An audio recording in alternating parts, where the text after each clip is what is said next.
Ni safari nyingine ya matumaini ndani ya Anuri TV, lakini safari hiyo ya matumaini sio kwetu tu. Sana sana ni kwako mtazamaji wa Anuri TV. Tumeianzisha hapa tukizungumza zaidi kwenye kipindi kipya bora cha kuhusiana na afya yako. Hiki ni kipindi kinaitwa Afya Kwanza. Hapa tunajali afya yako, ustawi wako wa afya. Ni vitu gani unatakao vizingatie zaidi ukiwa unaimarisha afya yako? Pengine ni kwenye upande wa mazoezi, lakini pengine kwenye upande wa lishe, lakini pengine kwenye kutunza mwili wako ili uendelee kuboresha afya yako iwe nzuri zaidi. Nita Glory Ibrahim Simba Jike kutoka Himaya ya Kisukuma. Siko peke yangu, niko na mtaalamu wa afya ambaye ni Jessica Choto. Huyu nitakuwa naye mwanzo wa safari hii ya kipindi cha Afya Kwanza, tukikuletea mambo kem ambao unapaswa kuzingatia kulinda afya yako. Habari yako Miss Jessica? Salama. Unaendeleaje? Endelea vizuri. Kwanza kabisa mtazamaji ndo kwanza anakuona siku hii ya leo, pengine una jambo kabla hatujaanza mada yetu? Niwakaribishe tu wawe na sisi kwenye hiki kipindi. Natumaini watajifunza mengi. Mtazamaji atajifunza vitu vingi, sana sana hiki tunachoenda kukizungumzia leo. Shukrani sana. Leo tutaenda kujikita zaidi kwenye ugonjwa ambaye umekuwa ni sugu ama tatizo kubwa kwa wanamama ama kwa wanawake hapa nchini Tanzania, hata huko nje ya Tanzania. Hapa na uzungumzia ugonjwa wa PID. Sasa kuwa nami ili uweze kujua PID ni ugonjwa wa namna gani, una athari zipi, na pengine unaweza kusababisha vitu gani ambavyo inaweza kukosti kwenye maisha yako. Miss Choto, labda kwa faida ya mtazamaji tuanzie kwenye labda ugonjwa wa PID. Ni ugonjwa wa namna gani na unampata mtu wa design gani? PID tukianza na kirefu chake, yani pelvic inflammatory disease. Huu ni ugonjwa ambao ni maambukizi ya ugonjwa moja kwa moja kwenye viungo vya uzazi vya mwanamke. Na huu ugonjwa unaweza kuathiri sehemu kama mfuko wa uzazi wa mwanamke, uterus, mirija ya uzazi, fallopian tubes, ovary, sehemu za ndani ya nyonga, pelvic areas. Kwa hiyo hizo ni sehemu ambazo zinaweza zikapata athari zaidi kutokana na huu ugonjwa wa PID. Labda pengine ni vitu gani ambavyo vinasababisha zaidi? Unajua kila ugonjwa una sababu zake, naweza nikasema una chanzo chake. PID inasababishwa na nini hasa kwa mwanamke? PID hii hutokea pale bakteria wanapoingia kupitia uke na kusambaa kwenda juu kwenye mfumo wa uzazi na mirija ya uzazi kwa ujumla. Kwa hiyo hii inatokea bakteria anapoingia kwenye uke. Kama unavyojua uke ni sehemu ambayo ni nyeti, inahitaji matunzo na hatuhitajiki kuruhusu bakteria yoyote kuingia kwenye yale maeneo. Kwa hiyo unaporuhusu bakteria kuingia kwenye lile eneo, pale moja kwa moja unakuwa umeruhusu bakteria ambaye atasababisha haya maambukizi ya pelvic inflammatory disease. Pengine sasa hao bakteria wanaingia kwa mfumo gani? Tayari ni kwenye via vya uzazi na vinapitia kwenye uke. Vinaingia kwa mfumo gani? Labda mwanamke anafanya vitu gani mpaka inapelekea bakteria hao wanaingia ukeni? Kuna magonjwa ya zinaa. Haya pia yanasababisha pelvic inflammatory disease. Kuna chlamydia. Chlamydia huyu ni bakteria ambaye anaingia kwenye uke wakati wa tendo. Watu wanaposhiriki tendo la ndoa kama tulivyozoea, kuna wengine kwenye tendo la ndoa kuna vitu vingi of course. Sasa kuna mwingine anaweza akawa anahitaji kumfurahisha mwenzie zaidi. Kwa hiyo unakuta mtu anatumia njia ambazo sio sahihi. Tunasema ngono zembe. Kama kutumia kinywa. Sasa huyu chlamydia ni bakteria ambaye anapatikana anatoka kwenye kinywa moja kwa moja. Kwa hiyo anapofika kwenye eneo la uke, ana uwezo wa kumsababishia mtu kupata PID. Kuna ngono zembe, kukutana bila kutumia kinga, hiyo pia inasababisha pelvic inflammatory disease. Kuingiza vitu ukeni kama vile kusafisha na vitu ambavyo visivyo rasmi. Rafiki wa uke tunasema ni maji safi na salama. Kusafisha na sabuni, kusafisha na kemikali nyingine si salama hata kidogo. Sasa hivi kumekuwa na wimbi kubwa la wanawake kusafisha na vitu ambavyo vina uwezo kusababisha kuondoa harufu ambayo inapatikana kwenye uke na pia kusaidia uke kubana. Zipo njia za asili ambazo mtu anaweza kazitumia zisiwe na madhara yoyote, kama vile maji safi na salama, kuzingatia mlo kunaweza kumsababishia mtu uke wake kurudi kwenye hali yake. Na kitu kingine pia kinachopelekea haya yote tunasema ni kutokuwa mwaminifu. Ni kitu gani ambacho kinapelekea huyu mwanamke mpaka anaanza kuhangaika sasa kutafuta solution kwamba nifanye nini ili uke wangu ubane, ili nisitoe harufu mbaya?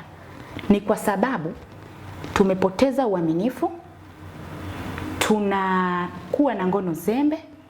Kwa hiyo ili kuepukana na hivi vitu, mtazamaji anatakiwa azingatie hapo hapo kwenye kutokuwa waaminifu. Yaani ukiwa na maana kwamba labda mtu anashindwa kutulia na mwenza mmoja. Ndiyo. Alafu sababu nyingine, kutotumia dawa sahihi, kutomaliza dozi za maambukizi. Unapopata dalili yoyote ile, hapa kuna wakati mtu anaweza akawa anapitia changamoto, labda let's say tumbo linamuuma, maumivu makali chini ya kitovu, moja kwa moja unapaswa kumuona daktari, kwa sababu magonjwa ambayo yanaweza kusababisha maumivu makali chini ya kitovu yapo mengi, sio UTI peke yake. Kwa hiyo mtu anapaswa kwenda moja kwa moja kwenye kituo cha afya ili kujua tatizo ni nini, na sio kwenda moja kwa moja kwenye duka la dawa kutumia dawa ili hali haujui kinachokusumbua ni kitu gani. Kwa hiyo unapaswa kwenda kwenye kituo cha afya kufuatilia tiba. Hii pia itakusaidia kwenye kufanyaje, kutibu pelvic inflammatory disease kabla haijatokea au ikishatokea. Hayo ni baadhi ya mambo ambayo yanaweza kusababisha mwanamke ukapatwa na ugonjwa wa PID ambao ni hatari sana kwa afya ya uzazi kwa mwanamke. Pengine kuna madhara yoyote kwa mwanamke ambaye ana PID? Hili ni swali sasa ambalo ni la uelewa. Pengine kuna madhara yoyote? Madhara yapo. Na madhara ya PID, pelvic inflammatory disease, ni makubwa sana. Madhara ya kwanza ambayo mwanamke anaweza akayapata ni utasa. Hii ni moja kati ya changamoto ambayo inawakuta wengi kwa sasa hivi. Unakuta binti mdogo, umri wake bado ni mdogo, lakini anakwambia hawezi kushika nini? Ujauzito. Hawezi kabisa kushika ujauzito mpaka aanze kufuatilia masuala ya afya, madaktari, kupanga foleni kwenye tiba. Na wakati ni vitu ambavyo alikuwa na uwezo wa kuviepuka toka mwanzo. Kwa hiyo madhara makubwa mengine ni mimba nje ya mfuko wa uzazi. Hii inatokeaje? Mtu anapougua PID kwa muda mrefu ikakomaa, kwanza kabisa tunatakiwa tujue kama PID pia inasababisha kansa ya kizazi. Kwa hiyo ugonjwa kama una uwezo wa kusababisha kansa ya kizazi, maana yake kuna mifumo ambao huu ugonjwa moja kwa moja unaenda kuharibu ile mifumo kule kwenye mirija ya uzazi na mfuko wa uzazi kwa ujumla. Sasa hii inatokeaje? Ni baada ya mtu kuugua huu ugonjwa kwa muda mrefu, kizazi kinatafunwa, kinaharibika, kinapoteza ule uhalisia wa kubeba mimba. Kwa hiyo mtu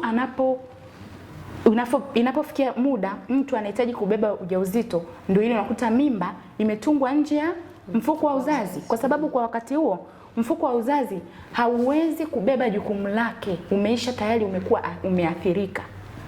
Ndio hiyo ni athari nyingine ambayo inaweza ikamkuta mwanamke. Athari nyingine ni matatizo wakati wa ujauzito, kuzaa kabla ya wakati na maambukizi kwa mtoto. Kwa hiyo tunaona PID jinsi ilivyokuwa na madhara makubwa ina uwezo wa kusababisha madhara mpaka kwa mtoto ambaye umembeba tumboni, umefika muda wa kujifungua, unapata athari kama hizo. Mtoto anapata matatizo, anapata maambukizi na kujifungua kabla ya wakati. Kumekuwa na wimbi kubwa sana la wanawake kujifungua kabla ya wakati. Mtu anajifungua mimba na miezi 7 na wiki kadhaa, miezi 6 na wiki kadhaa, na kimekuwa ni kitu cha kawaida tu. Lakini ukichunguza kinachosababisha na kinachopelekea hii sababu ni PID. Kumekuwa na wimbi kubwa sana la wanawake kupata ugonjwa wa PID.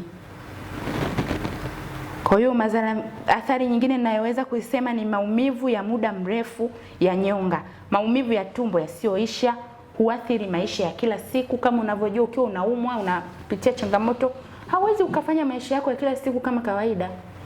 Kwa hiyo hizo ni athari ambazo zinaweza zikamkuta mwanamke mwenye huu ugonjwa wa PID. Pengine kuna sababu ambayo inawasumbua sana wale wanaotoka kujifungua, kwamba mtu anatoka kujifungua anashindwa kufanywa usafi mzuri. Hii nayo inaweza ikapelekea kuwa na PID. Hii pia inapelekea mtu kuwa na PID. Mtu anapojifungua, anapomaliza kujifungua, kuna dawa ambazo anashauriwa kutoka Wizara ya Afya na kutoka kwa mtaalamu wa afya ambaye amemhudumia. Kuna dawa ambazo mwanamke anaandikiwa, anatakiwa kuzitumia mpaka kuzimaliza kwa kile kipindi ambacho mtu kuna kubleed. Kuna dawa ambazo mtu anatakiwa kuzitumia. Kuna mtu mwingine anakunywa dawa ili kupunguza ile bleed, pressure ya bleed. Ile ni damu ambayo inatakiwa itoke kwa sababu ule ni uchafu. Sasa unapouzuia unaenda kupelekea ugonjwa wa PID, kwa sababu unaenda kujikusanya sehemu, unatengeneza uvimbe. Kwa sababu hii pelvic inflammatory disease, huu ni uvimbe ambao unasababishwa either na bakteria au uchafu kama huu tunaozungumzia. Pengine kuna dalili za awali kabisa mtu mpaka aje kujigundua kama ana tatizo hilo ama ana ugonjwa wa PID, ambazo zinaweza zikamfanya akaziona mapema kabisa? Zipo dalili za awali kabisa, na sisi kama wanawake tunazichukulia ni dalili za kawaida. Maumivu ya tumbo chini ya kitovu. Mtu anakuambia mwanamke ni lazima anaumwa tumbo, ni lazima. Hapana. Ukisikia dalili yoyote ile, tumbo linauma, muone daktari kwa ushauri zaidi. Kichwa kinauma, unashauriwa kwenda kwenye kituo cha afya mapema kabla ya kabla ya hatari yoyote haijakukuta. Kwa hiyo kuna maumivu chini ya tumbo. Kuna maumivu wakati wa tendo la ndoa. Mtu anaweza kachukulia ni kitu cha kawaida, anamaliza tendo anapata maumivu makali, au wakati ule wakati tendo linaendelea mtu anapata maumivu makali. Huyu pia anapaswa kumuona daktari mapema. Kutokwa na uchafu wenye harufu mbaya tunachukulia kawaida. Unakuta mtu yuko ametoka kwenye siku zake, anauona ule uchafu unatoka na una harufu mbaya, anahisi labda ni system yenyewe inajisafisha kutokana na situation ambayo ametoka kwenye siku zake. No, uchafu huwa unatoka, lakini harufu yake ni ya kawaida. Harufu yake kiuhalisia, na tunasema yani natural smell, ni ya kawaida. Sio ya kusema kwamba ni ya kutoa harufu. Anapaswa kumuona daktari mapema. Kutokwa na damu isiyo ya kawaida, umeingia kwenye siku zako, damu inatoka kupita kiasi, mtu anapaswa kwenda kumuona daktari. Hapa nitaongezea, mtu anaingia kwenye siku zake mara ya kwanza, alafu inakata, inakuja tena inajirudia. Kwa mwezi mwanamke anajikuta anaingia kwenye siku zake mara 2. Wengine wameenda mbali zaidi mpaka mara 3. Lakini mtu anachukulia ni kitu cha kawaida. Anapaswa kwenda kumuona daktari na kufanya afya, yani afanye afya check ya uzazi kwa ajili ya usalama zaidi.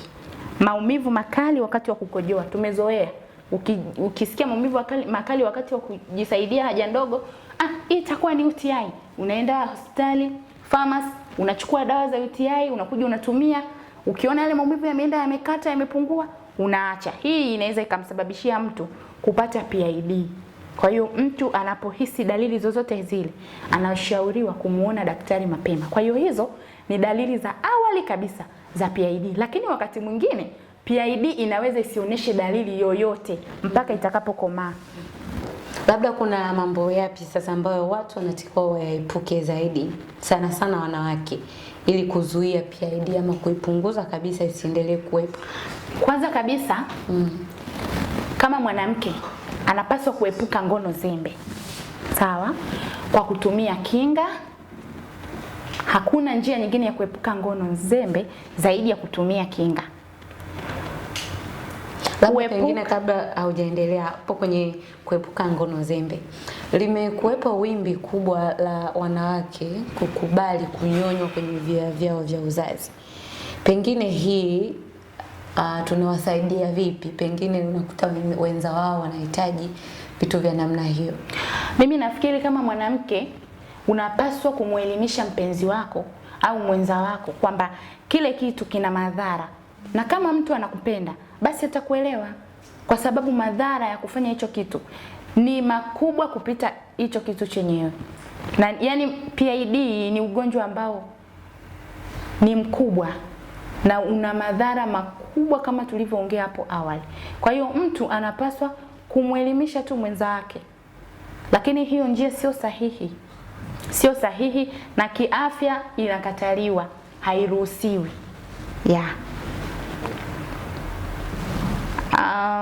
Kitu kingine cha kuepuka, epuka kusafisha uke kwa kemikali. Tunarudi kama nilivyokuwa nimezungumza awali, kuepuka kusafisha uke kwa vitu vyenye kemikali kama vile sabuni. Sasa hivi kuna vitu ambavyo vinatengenezwa, vinanunuliwa maabara, mahospitalini. Kuna Femifresh, kuna Biofemin. Hivi ni vifaa ambavyo vinatumika kusafisha uke. Hii yote inatokea kwa sababu gani? Kwa sababu hatuko makini na afya ya uzazi.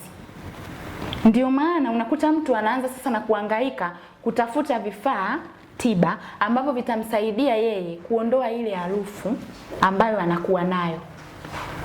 Mtu anapaswa kusafisha uke wake kwa kutumia maji safi na salama, na maji ambayo yanashauriwa zaidi ni maji ya baridi. Maji ya baridi, sio yaliyochemshwa. Maji ya baridi safi na salama, unasafisha. Yupo bakteria ambaye kazi yake ni kuhakikisha usalama wa uke. Unasikia? Ni kuhakikisha ule uke unakuwa msafi wakati wote. Huyo bakteria ndio kazi yake.